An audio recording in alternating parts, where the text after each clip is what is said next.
charge it into the battery, and then you want to repeat this process over and over and over. But what you really want to do is you want to go as fast as you can without a capacitor, for the simple fact is you want to put a lot of this radiant energy to the source. Okay. Go back here a little bit. Talk about this image here.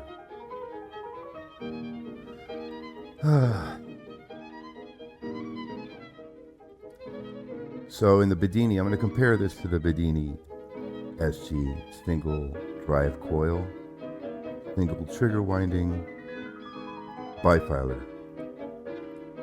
Okay. The bifilar, the trigger winding is not shown here, but make sure the audio is working. Okay, we're good.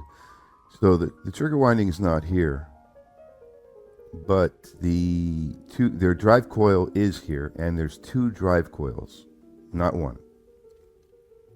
And those are the two coils you see.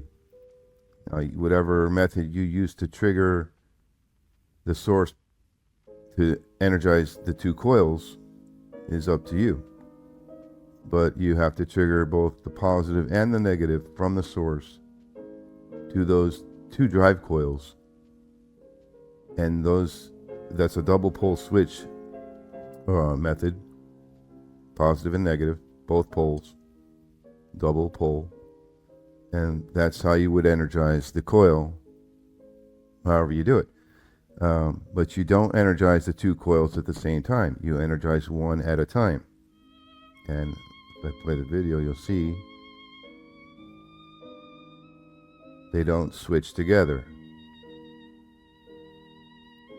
So there might be a lot of confused minds out there as how this circuit is going to do that without shorting out. And try to walk you guys through that right now.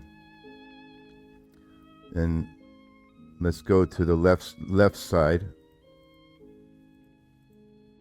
and you see the switches are closed on the source battery to the drive coil. There's two drive coils. So the left side source is now charging the left side drive coil, but the right side source is not doing anything, and it's being isolated from the left side by the diode, the high voltage diode, on the plus terminal of the right side battery.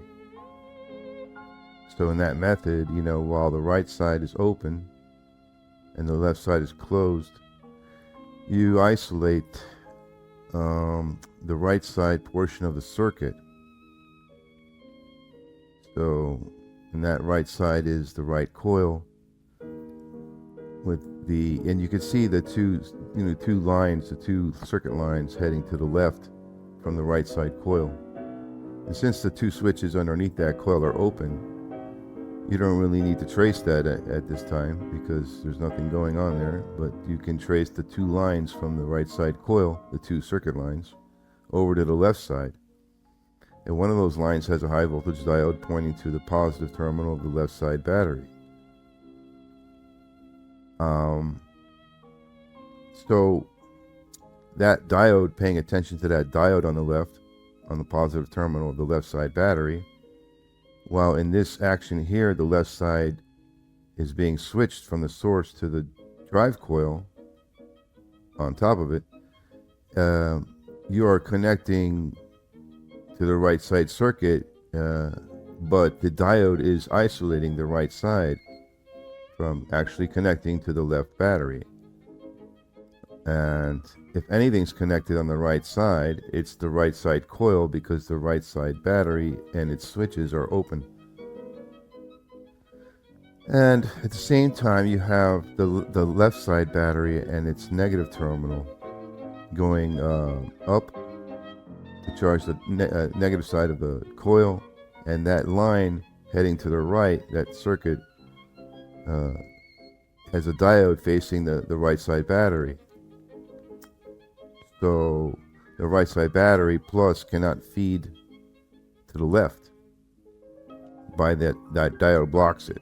So the diode is blocking it's doing the isolation for you on this between the left and right side.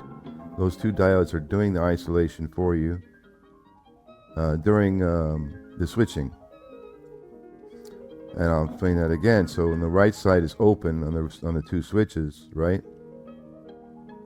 So the coil don't get charged. But look at the diode. It's facing the plus terminal of the right side battery. So any positive potential coming out of that battery will be blocked, heading to the left. And that opens the circuit for the right side to the left, so meaning that the right side has no connection to the left because of that diode. If the switch were closed, closed on the positive terminal of the right side battery, then I'll go to that position here. It's closed now. The right side battery is closed. And the plus terminal can go up to charge the coil, and the minus hence, and then look at the plus terminal of the right side battery going up to charge the coil, and you see that line going to the left, and it connects to the negative of the left side battery, which is not a problem, because it only is a problem if the right side negative is connected to the left side positive at that moment. And since the right side negative is heading over the top of the two coils, that line is going to the right, up top, over the two coils, coming down to the left side battery positive terminal, but the switch is open at that moment. So that's why the right side negative terminal of the battery cannot reach the left side positive terminal of the left battery, because the switch is open right now.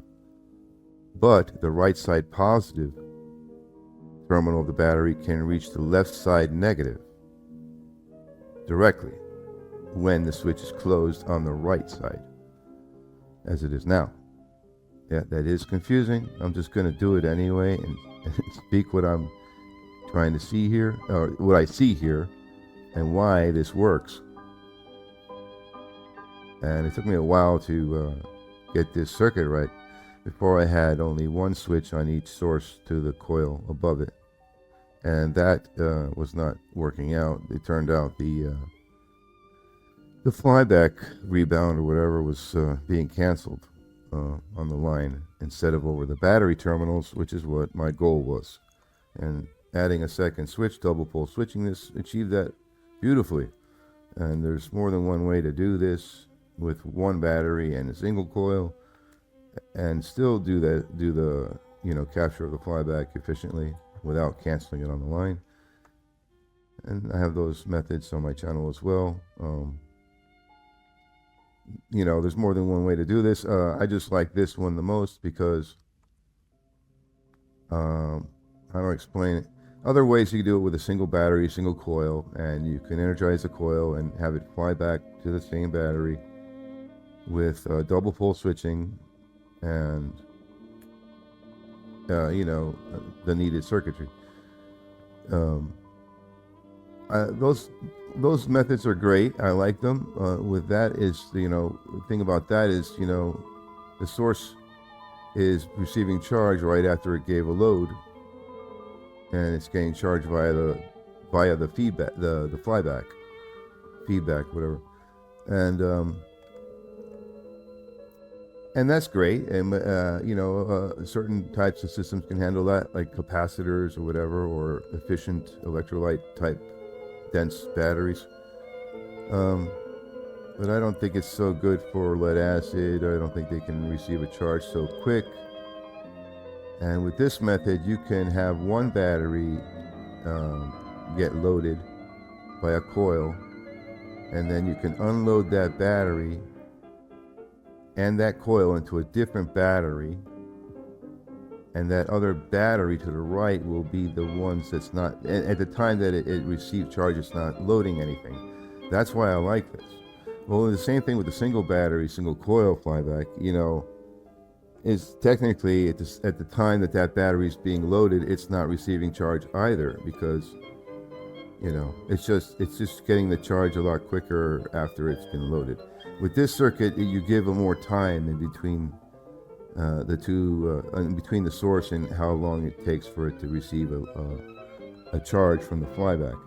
You give the loaded battery more time after it's been loaded to receive charge with this circuit. And you can slow down the switching to a very low frequency. You just want to make sure that your duty cycle on each double pole switch, and by the way, there's 2 double pole switches here operating independently, one for each source to each coil, and you trigger them, stagger trigger them. But you could slow down that frequency, but just make sure your duty cycle is not very long, you know, because then you'll be wasting power. And that requires a special switching device. Maybe an Arduino can do that. I know an Arduino can do that, or an Lego can do that. You can set the duty cycle on that to, like, you know, 1 millisecond or whatever, and you can have it stay off for, you know, a second. And that's plenty of time for a loaded battery to be ready to receive charge, in my opinion. I think a loaded battery, if the load is minimal and you don't give it a heavy load, you could pretty much speed up the frequency. But if you're loading that battery too hard, with too much current pulling out of that battery, you need to slow down your frequency. So it's up to how you want to do it. But if you keep the impedance high on your drive coils and the current consumption to a minimum, you keep the current low, the impedance high, you keep the current low like that on your consumption with those coils. And by doing that, the loading battery is not receiving a huge load, so it can take the charge right away after that. You know, it's only giving a small load to a coil with high impedance, you know. So in that respect, it's pretty much ready to receive a charge. It's not under any stress, you know.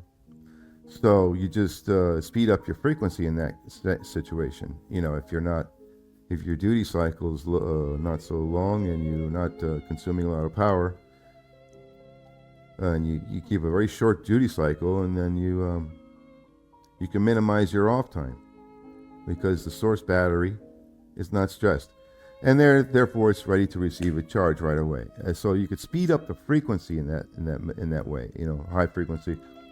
If you're using high impedance coils, and the battery should do just fine receiving a charge after giving a minimal load. I mean, if you're only pulling, let's say, 5 or 10 milliamps off of a battery, that battery can be charged at the same time it's doing that, like instantaneous, you know, in my opinion. But if you're pulling, like, you know, 100 milliamps, maybe 200 milliamps off a battery or more, you need to give that battery about a second or two before it receives a charge from any type of source, whether it be flyback, back EMF, however you do it. These diodes are high voltage diodes, flyback diodes, but they will also double as blocking diodes for the low voltage. And there you go. I'll get back to the show. What was it, 20 minutes?